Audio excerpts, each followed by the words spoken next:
I want to welcome everybody who is on right now. This is a webinar on the Refugee Center. As it is a webinar, those who are attendees will not have audio or their cameras working, that you are merely participants watching the presentation. However, at the bottom of the screen, you will see a Q&A button. So if you press that, you can enter questions, and Greg will answer those during the presentation. The other thing that we need to know is that this will be recorded. It is being recorded as we speak. And so if anybody wants to be able to see this later, it will be posted up on YouTube. So with that, I will let Greg take over. And I think that the other panelists, what we might want to do is go ahead and mute your audio for now. And then during the presentation, when your name comes up, then you can unmute and turn your camera on and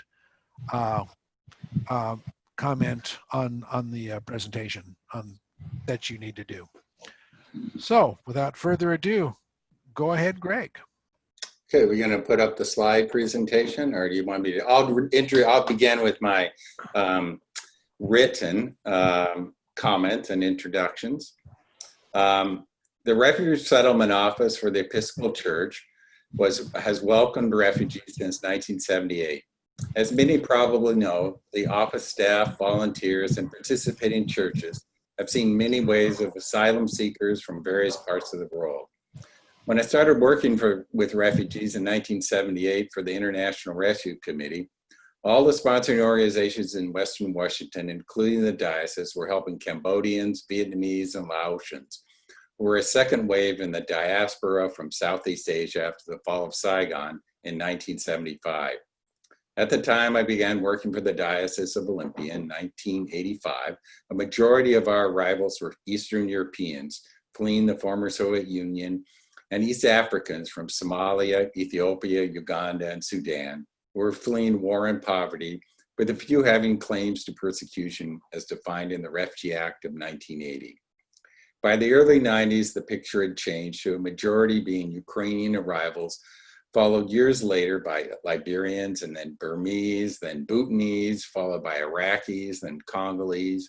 Today, the majority arrivals in Washington State are again Ukrainians, but with the majority for our office as people from Afghanistan. All of these statements should be placed in a context of severely reduced refugee arrivals to the United States overall, from a high in the 70s and 80s of 150,000 per year to roughly 70,000 per year in the 90s and through the Obama years, with the exception of the Bush 9/11 year, when arrivals fell sharply to about 28,000. More recently, we've seen a severe reduction to less than 20,000 per year. Despite a majority flow of Burmese or Bhutanese or Ukrainians during any given period, refugees have arrived from many countries speaking a variety of languages. We've seen single families from El Salvador, Guatemala, Colombia, Moldavia, Kazakhstan, and not that long ago, a few still from Eastern Europe. I hope if this happens, we could see a large increase in arrivals in January. And I hope that if this happens, I believe we'll see a diminishing of Ukrainian arrivals and increases in Iraqi, Afghanistan, Rohingya Burmese living in Bangladesh, and points throughout Africa. So we could be very well back to 125,000 or so refugees per year beginning in January. Two aspects of refugee settlement have grown steadily weaker since the 70s and 80s. First, public cash assistance, which refugees require when they first arrive, has remained about the same for decades. To illustrate, in the 80s, a single person could get $349 a month. Today, the dollar amount is nearly the same, while rents have increased exponentially. For this second idea, I'd like to, illustrate this briefly by referring to my friend and colleague, Vicky Asakura, who founded an organization that helped new groups of refugees develop leadership capacities. From her efforts came the Refugee Federation, run by a consortium of Vietnamese, Cambodian, and Laotian leadership. In addition, the Refugee Women's Alliance, the Somali Youth and Family Services Program, and the Refugee and Immigrant Services Northwest, which we work with quite a lot, benefited from Vicky's efforts. Today, these organizations get a majority portion of funding from the state. Of all the organizations that work with refugees, they're the major ones. And they are a source of good service to refugees. Vicky retired about 10 years ago, although she's still done consulting work for us on occasion.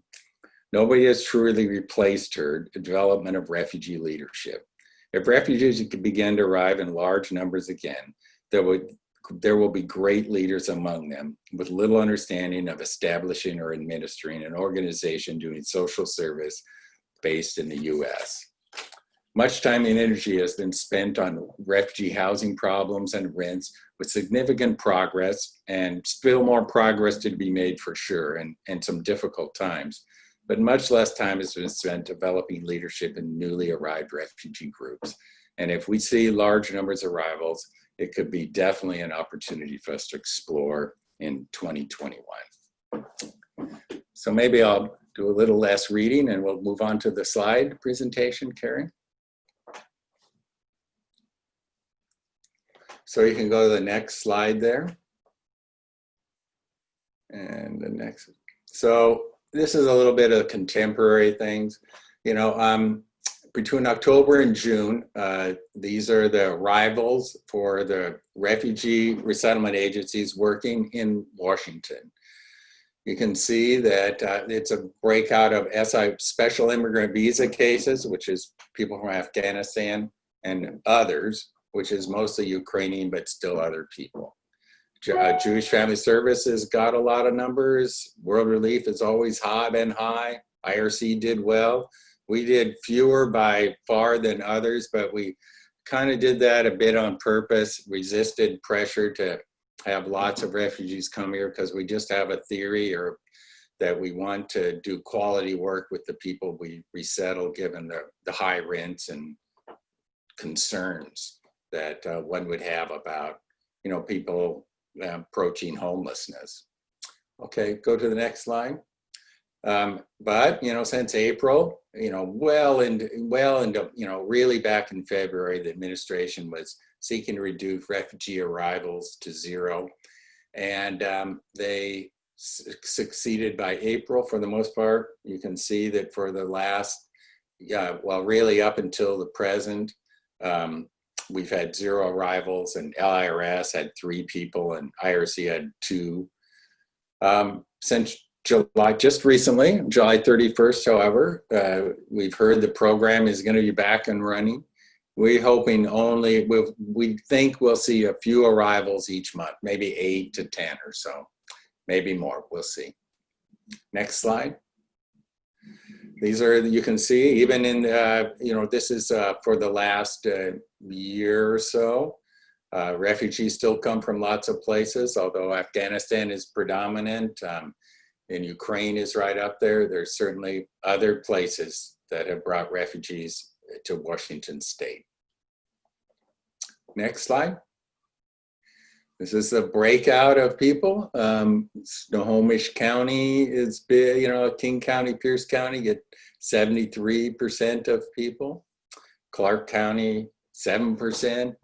Benton Franklin, 7%. And Spokane, 13% of arrivals. Next slide. Diocese of Olympia's refugee resettlement programs have a number of programs, and we tried to divide these out rather than put you contract names or something like that, just the services that various contracts provide. We have a contract with the State Department to do resettling.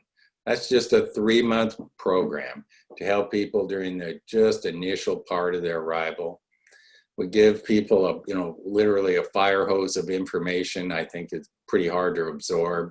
We make sure that they have housing for that period of time, and they get a really good shot at finding a job to help sustain them after such a brief time. It wasn't always like that back in the 70s and 80s. There were much more of a runway for people. They got 8 months, a year, sometimes longer, to get that first job. But times have changed. We do immigration assistance, which is all kinds of applications for, not only refugees and immigrants, so to speak, that are refugees that have become citizens and maybe trying to bring relatives here. So we have an immigration program based on a few of us getting some knowledge of immigration law and being allowed by the immigration USCIS to do that kind of work. We can't appear in court or anything like that, but if we're filling out forms, USCIS considers us, well, a bit like practicing attorneys. We also do job search, and we help a lot of people find a job. It's a big focus for us. People have to work or they're frankly in trouble. So we make an intensive effort at that. We do business training and loans, mostly for people that have been here a while. And we've incorporated into this maybe, asylees. I think you'll hear from an asylee today. Sometimes they've been in the country for quite a while. When they come to us, they're eligible for our services, which is modest, but we maybe help them a little bit with modest loans to start or strengthen businesses. We have individual development accounts. That's another program. People have an opportunity to save for buy a car, start a business. In some cases, buy their first home. It's a little bit rare, but it does happen within the first 5 years, which is the period of eligibility for doing this. And some use their individual development accounts for tuition. Now, in one of these programs, typically a person saves $2,000 to $4,000 that we then match with another $2,000 to $4,000, and they spend it on their education or their business or other things. We have citizenship classes to help people with passing citizenship tests. And finally, we do a lot of financial literacy training. Most of our new arrivals they're not rich people, they're actually very poor, but they want to learn about how to retire in the United States and stocks and bonds and all the rest of it. So we have classes on this, and I think they're pretty attractive. Next slide. We've had some special programs for refugees and immigrants who have come here during a time of COVID-19. We have refugees themselves who volunteer to help us with this. We distribute food. We assist with unemployment. This has been a swerve for us from the job placement, although we've had 0 arrivals, so it's a little bit, less strenuous less demand there. But we've shifted until just recently to helping people with their unemployment claims, and we paid 2 refugee, one from Iraq, one from Afghanistan, and one from Ukraine that used to be associated with businesses, sewing businesses in their home country. And we're, having them get a little bit of a start in perhaps the same business by contracting with us to make cloth masks from home that we then use at our office and pass out to other refugees. Next slide. There's some things that interfere with doing a good job of resettlement. Remote services seem to do well for the staff and for a lot of the things we can see, but we do think we don't see everything when stuff is remote. And some people have a very difficult time when they can't connect personally, physically, so to speak, with their case managers that work from our office. And we do employ quite a few case managers for our Afghan arrivals, which are the majority. We have 2 full-time case managers. For our Ukrainian arrivals, we have essentially 2 full-time case managers. And for anybody else that has come, we find the language capacity and we'll hire on this, people that can work directly with an arrival. If somebody's from Guatemala or El Salvador, like we've had, we find the interpreter services for the people that can be right there with them, not necessarily just over the phone. The economic impacts of COVID, have people are out of work, they need that unemployment, they're living, in a great deal of fear about what's going to happen next, and that fear is kind of amplified because of their, cultural gaps and not completely understanding what's going on. Government services, such as getting Social Security cards, has been limited. That's a little bit of a scary thing when you need a Social Security card, but you can't get one. You need the card to go to work. You can't get the card, so you're stuck.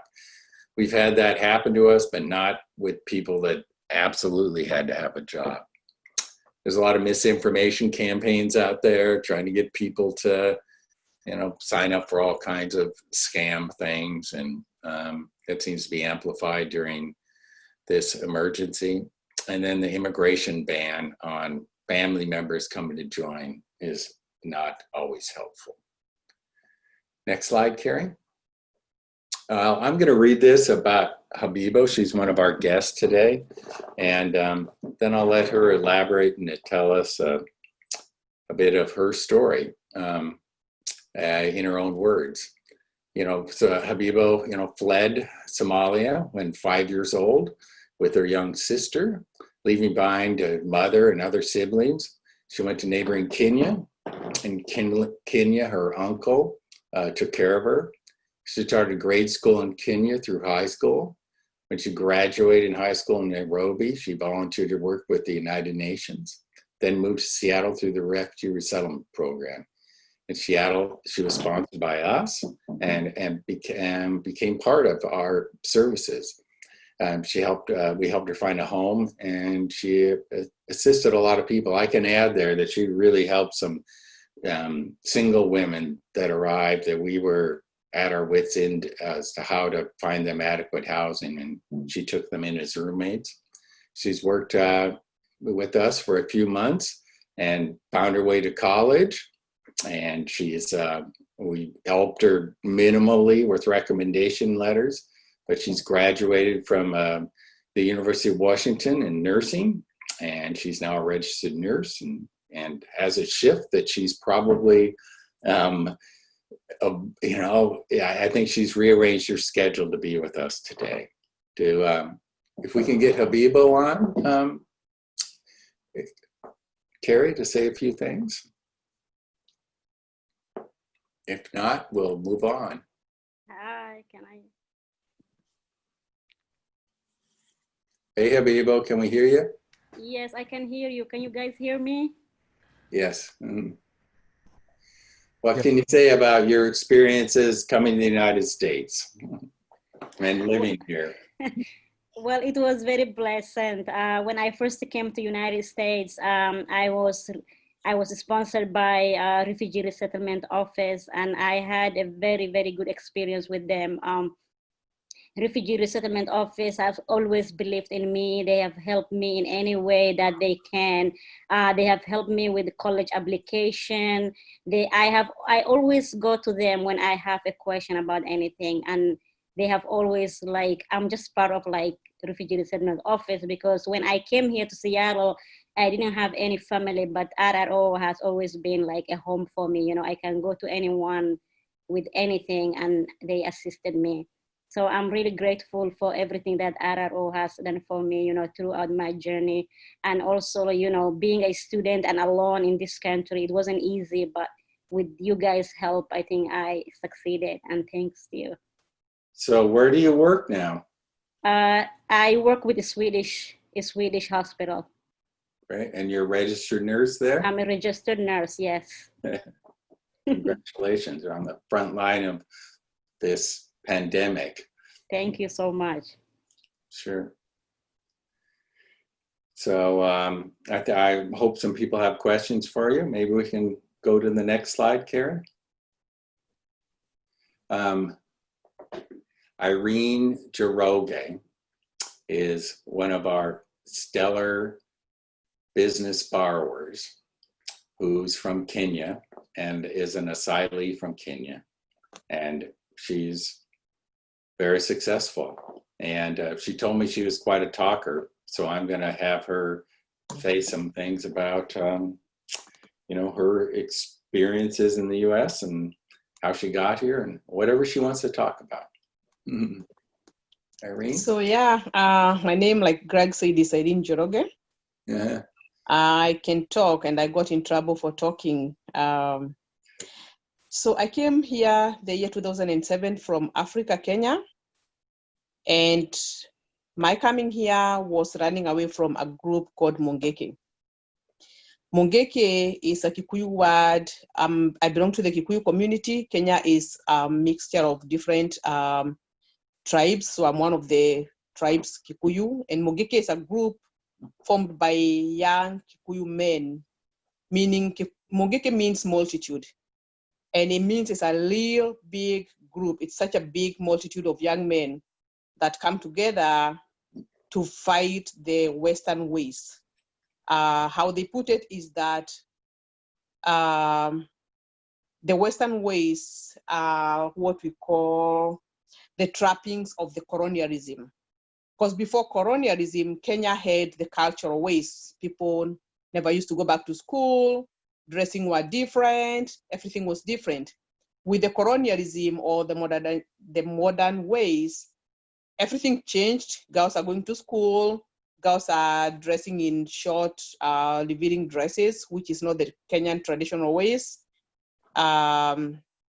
Inheritance of properties has changed. Girls are inheriting the properties. Before then, inheritance was a man's thing. The boys would inherit the property of the parent, the girls would not.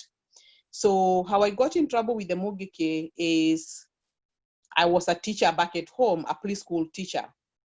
And when I'm teaching school, I taught in a neighborhood that was a Maasai, another community, Maasai-dominated community. And these Maasai guys are one of the group that still holds the old traditions. The girls are married off at 13 years old. So they used to marry their girls off at 13. And because the country again is growing, a lot of parents have realized the need for schooling their girls, the need of taking their girls to school. And it's a culture that the Mungeke supported the Maasai to fight.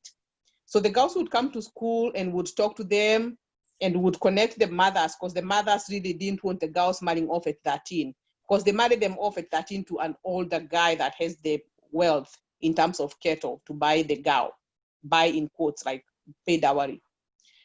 So we would talk to the parents and connect them to organizations that help the girls. There are organizations that are in the country that are helping the girls and would hide them and take them to the camps and educate them, and sometimes manage to get them out of the country to live, to go to other countries that would allow them to live and choose, make choices in life. So they threatened me. I got so much in trouble, like I said, for, you know, advocating for the girls. I was very vocal. And I ran away and came over here. And it was really bad when I came over because they killed my brother after I got my visa, because we have to go through the embassy in Kenya. We have an American embassy in Kenya and you have to go through the embassy. They realized I got my visa because word is out, people talk.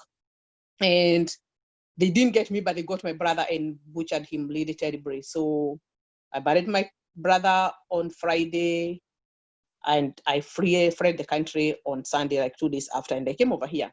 So coming over here when you don't, well, I knew a friend, just a friend that hosted me, but when you don't know where to start and you are new in a country, the language is different, everything is different, the culture shock and everything is really hard to settle.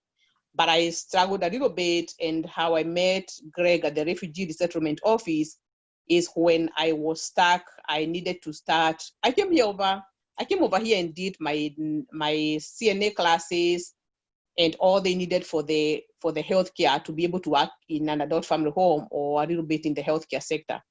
So adult family home, I liked the idea of giving service again to the elderly people. Back in home, I was giving service to the young kids. And here I am able to give elderly service to the elderly, and I liked it so much. And I decided to start an adult family home. I was able to buy a house, but I got stuck at that, paying the mortgage. And I got connected by another friend that went through Refugee Resettlement Office, got connected there, and got my first funds to furnish the house. To build a ramp and to build the handrails and to remodel the bathroom, the first funds. So down the line, I went back and forth to the Refugee Resettlement Center for loan to build, to buy the furnitures. And I can say I really grew my business with the loan from Refugee Resettlement Center. I probably could have gotten stuck at just buying the house, and little did I know that you pay the house, you pay the mortgage, and you're done. And the dream to start an adult family home was very, very, very, very in my mind. I really wanted to get this thing going.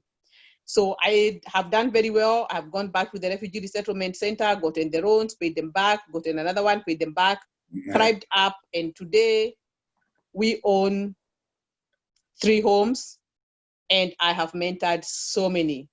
If I can just say 50 or more, I think I don't want to count, but I can say so many people have started the adult family homes through my mentorship, and we're doing very good taking care of the elderly and the disabled people in the community.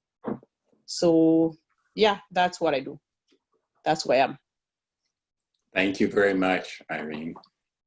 I'm hoping people have some questions about all of that. And I do know there's people that have come in contact with me that have thought about doing adult family, wondering what they're doing with whatever they're doing now, because the way it's been a lot of hard work, but you've gained some big success in your business, and they're thinking, well, maybe I should do this too. So I know, you're an example in that way too. Next slide, Carrie. So we're going to hear from somebody that's not been here so long. This is Nasir Aman. He came to the United States just recently. He was one of the last guys in before, and his family, before it all went to zero. He got here by not waiting around for a U.S. travel loan arranged by the International Office of Migration. He paid for his own plane ticket for his family, arrived in Seattle on his own, and found us, I think, by just getting to know our Afghan case managers, who I developed a good reputation for, trying to help out in their community, and are really the tip of the spear when it comes to our work in the Afghan community. And he's currently living in Kent and looking for a job. He may have found a job since I wrote this slide, I'm not sure. And I'll leave it up to you, Nasir. Can you tell us about, what you did before you came here and what you're doing now? Yes, first of all, I will again say hello to everyone. And nice to meet you all. As I mentioned before, that I was interpreter in Afghanistan, and being as interpreter or used to be interpreter was not easy with coalition forces or United States forces within Afghanistan. It was really dangerous. So first of all, I will say thanks a lot to the forces and United States government that we receive our paper for coming to United States to be secured here and to have a good life, and also a good aim or life for our kids or in our future. And second, when I was coming here, so first of all, there was another organization which I have applied for them, and name of that was IOM. And in meantime, in serious situation of COVID-19, they didn't answer me on time. And then I thought the airplane was day by day going to stop their working. So I bought the ticket by my own self, and I came to United States. Then one of your respected organization, RRO, case officer Zakhilwal, His friend Muhammad Nouri was my friend. So he just mentioned to me about your organization. And I was so lucky to have your organization, and your organization did a lot to us. Then we have talked to Zakhilwal, and then after that we were really good. We found a house from your organization, and still Sarah, which is working with you, Sarah, Abid, Zakhilwal, they are the best people. And you are also, because always when we have any kind of problem here in the United States, we call them and they always answer to our phone. And we wasn't like, we were not know about this, that when you guys have like Sunday or holiday days, we should not like contact you on these days. But weekends, but we still contact Sarah for any kind of help, and she always answer on time, and she always helps her to find a job for us. She told us like 2 months before that if you guys want to work, she mentioned some of the names of the companies, and then we told her that, dear Sarah, if you don't mind, it's like a COVID serious time. We will stay in home because we don't have a car or driver license, which is really hard for us to go from one place to another place. And now, fortunately, we have our cars, and we have like driver license. Me and my brother, both of us are taking a good advantage from your organization. We received like welcome money for rent of our house, and then after that also like whenever we have any kind of questions or we need help, we always receive from you.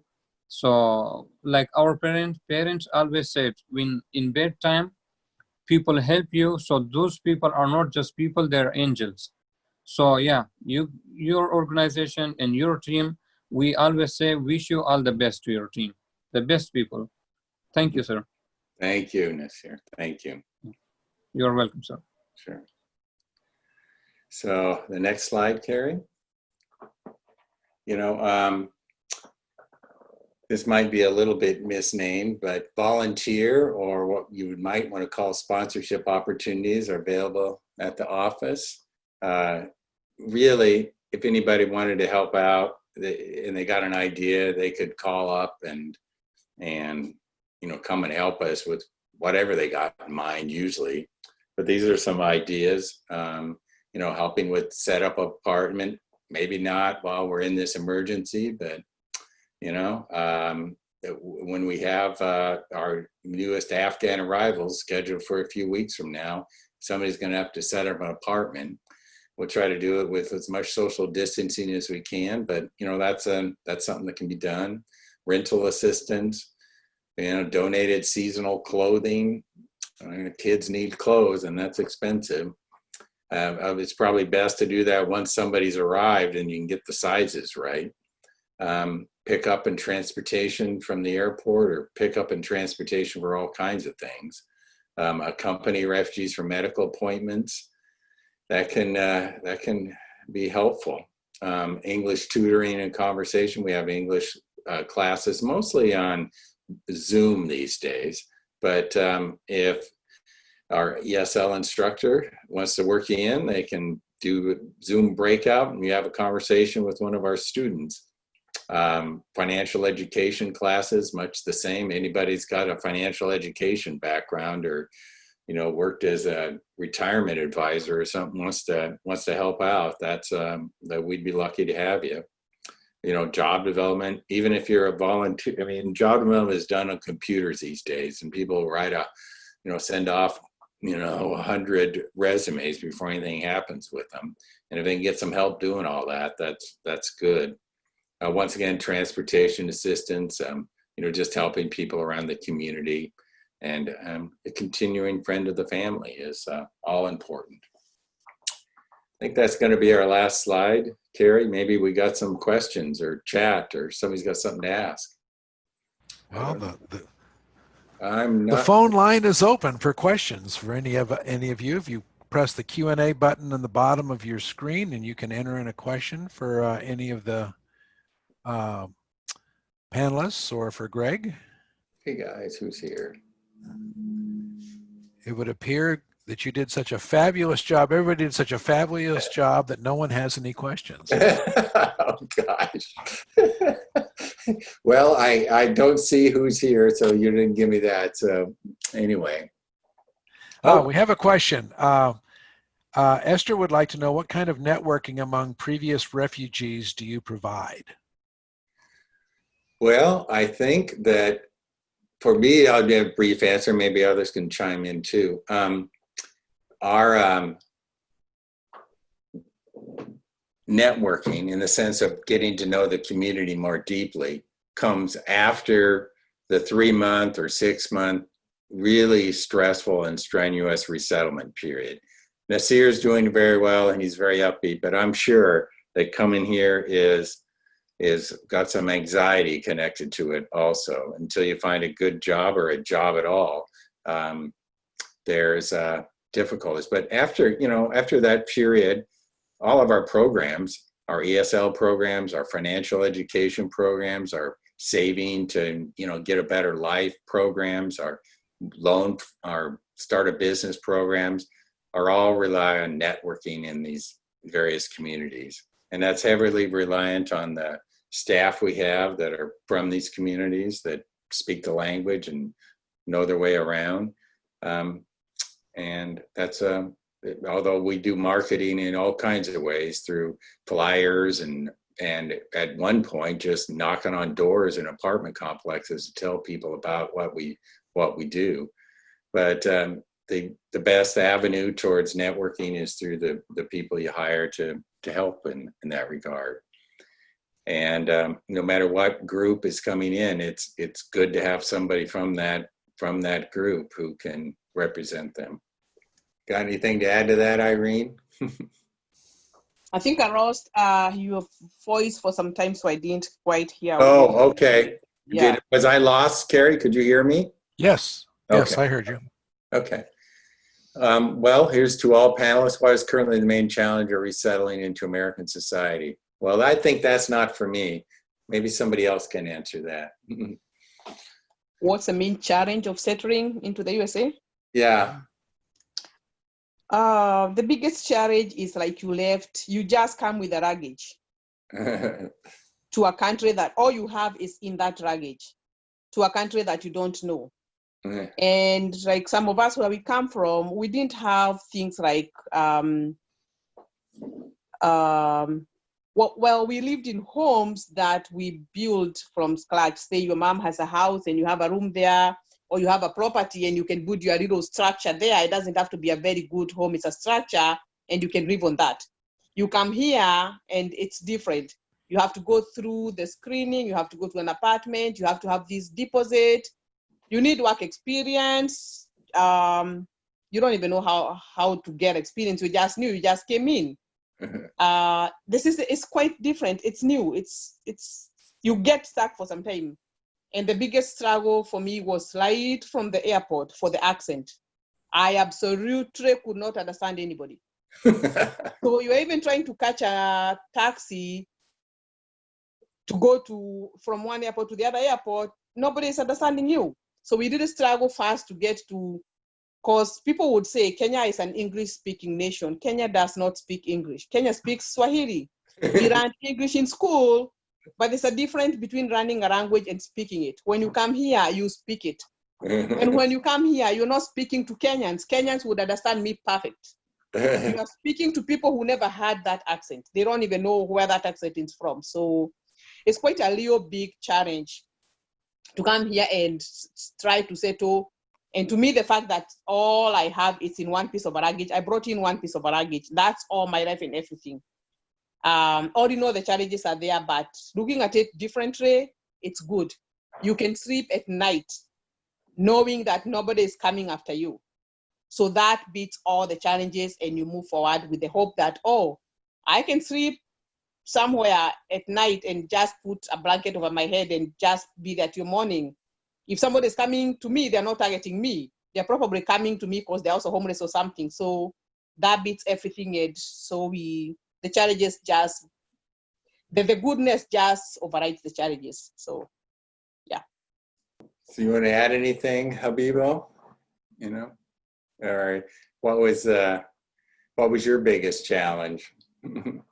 It was really, this is Habiba. It was really challenging because, when I moved here, I did not have like a family, and I really wanted to go to school and finish my, get a degree in nursing, and it wasn't easy. I had to work and also go to school full time. So it wasn't very easy, but I'm so glad that when I came here, I was able to speak English. So it was kind of easy for me to navigate. But otherwise, in general, it was really hard. But I had to overcome it and work hard. Yeah, thanks. What about you, Nasir? You're in the middle of everything here. Yes, sir. You. Yes, sir. I'm in the middle. For me, sir, the main thing, like always, I don't know, like there is different kinds of cultures, but Afghans, like I have 3 kids. For me, the best thing is that the time which I need to learn something, it has gone from me in Afghanistan. But here, I try my best again. I have my brother with me here. So I told him one day, that brother, here is the land of opportunity. If you want to learn something, I will work and I will pay the rent of house and everything. And this will be a lucky chance for you. You can do whatever you want. Get education to be something good. And then after I told him then you will work and I will do something for myself. And then for me, the big aim or goal is that too, I have 3 kids. If I do work, I will try my best always to do good job and to prepare my kids for future. I don't know about their future, but I will try my best with them to prepare them to be a good doctors, engineers. Like when Americans help us, when we came here with nothing, they knocked our door for any kind of help. Now this is our turn too to help the country of United States and help my kids to get them good education. Like we have here the right to go to good schools, and also this is the opportunity for them to get knowledge, and on that day, then it's my goal, and this is very good for me. Thank you, Nasir. Thank you. You're We've been asked another question. Could you talk more about case managers, training? How long do they stay with people? Well, for the resources for refugee resettlement, the initial welcoming and helping people find food, shelter, and clothing and a shot at that first job is severely lack of resources in that. But the case manager training we provide it's based on, our theory of moving as quickly as we can, hand in hand with people, more or less just being around them, and with people that are totally culturally appropriate, speak the same language, and maybe are from these regions. And many times have been through the whole process themselves. So they know what it's like to be on the receiving end of a refugee resettlement program. Now they're trying to put together the services that newcomers get.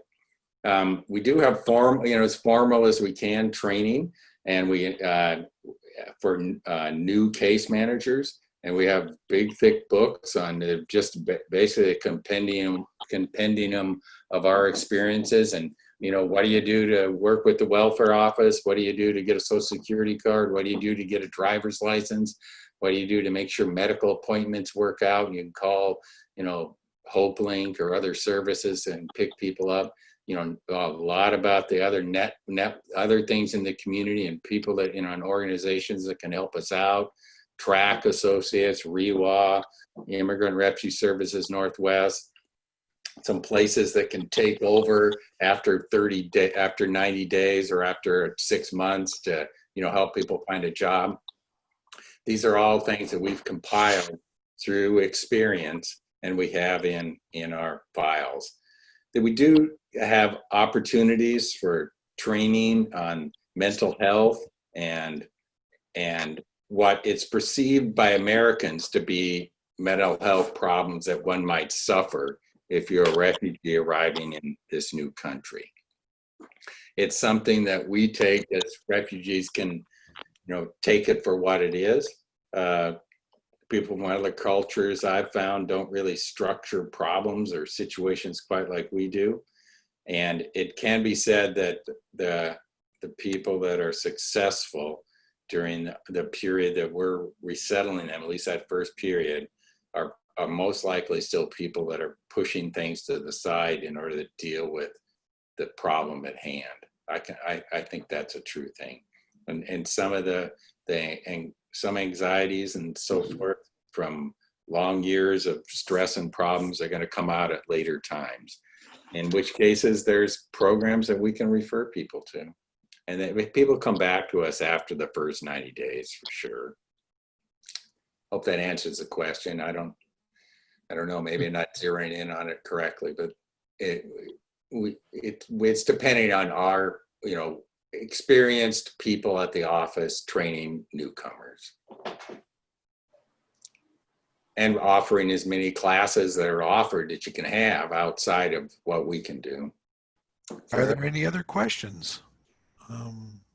Seeing none, Greg, do you have any closing comments? Well, thank you all. Thank you for I very much appreciate you coming to help us out. And this has all been recorded. I think there'll be people that want to see the recording. So this is something we can, have for a bit of posterity.